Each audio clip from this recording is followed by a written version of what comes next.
নমস্কার।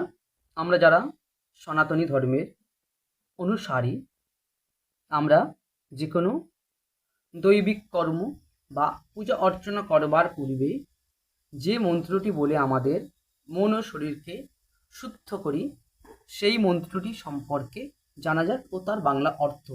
মন্ত্রটি হলো যে ওম অপবিত্র পবিত্র বা সর্ব অবস্থাং গত পিবা ইয় স্মরেত পুণ্ডরিকাক্ষং সবাচ্য অভ্যন্তর শুচি। মন্ত্রটার বাংলা অর্থ এমন দাঁড়ায় যে